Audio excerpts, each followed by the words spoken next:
In the third beatitude, Jesus declares, "Blessed are the meek, for they will inherit the earth." I have to admit, this is where my eyes typically gloss over and my mind begins to drift while reading the Beatitudes. Blessed are the meek, for they will inherit the earth sounds a whole lot like, blessed are the poor in spirit, for theirs is the kingdom of heaven.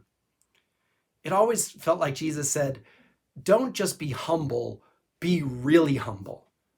Why even bother to put the strange bit about mourning in the middle? To be fully transparent, it was not until preparing this series that I actually took the time to look at the difference between poverty of spirit and meekness. And that initially happened as I wrestled with the script for the first beatitude and thought, how on earth am I going to find something to say for each of these? I am overeducated. I have done pastoral work for most of the past 25 years. It is embarrassing to realize that even in English, there's a clear distinction between humble and meek. The humility tied to a poverty of spirit speaks about your relationship with God. For some, this roots in the distinction between creature and creator. Others would say that even though the divine spark sits in all of us, it can just as easily smolder as burn. Either way, this is about a humbleness in your spirituality.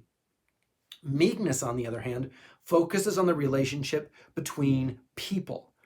Moreover, meekness does not always appear mild. Rather, someone who is meek can become intensely angry. However, they get angry for the right reason and then direct their anger in the right way, at the right time, for the right amount of time. At times I've thought it was hypocritical of Jesus when he flipped over tables in the temple. After all, as I understood the word, that does not demonstrate meekness. However, with the right understanding of what it means to be meek, the temple scene is the embodiment of meek anger. For the not familiar, in Matthew, the scene comes a few days before Jesus' arrest and crucifixion.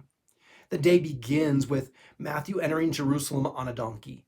It is a symbol of how his way of love undermines the political power of Rome. Then he goes to the temple to do the same and undermine the religious establishment of the day.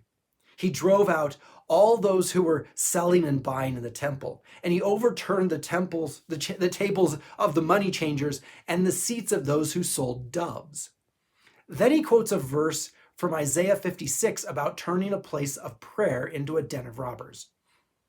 In other words, the local merchants who were there to provide a service that allowed those from across the known world on a pilgrimage to Jerusalem to obtain animals necessary for sacrifice were using the laws of supply and demand to exploit the people and enrich themselves.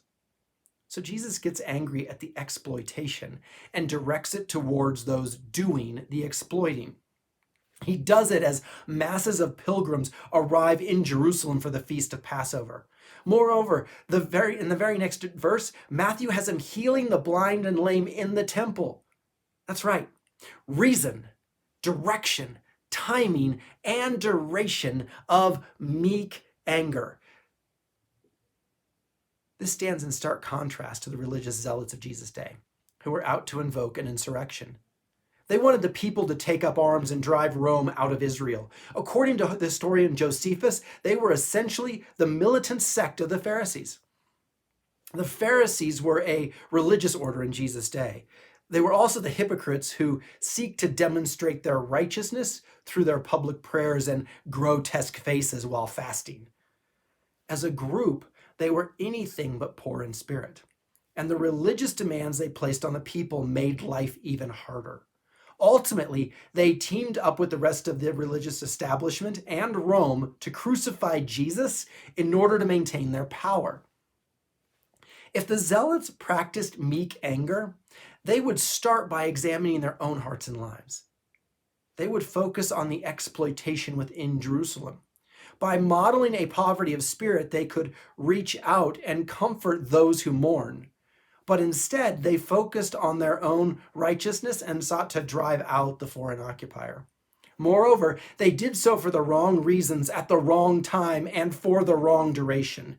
In the end, their revolution against Rome would lead to the destruction of the temple in 70 AD. That brought about a second Jewish diaspora. Their lack of meekness literally cost the people of Israel the promised land.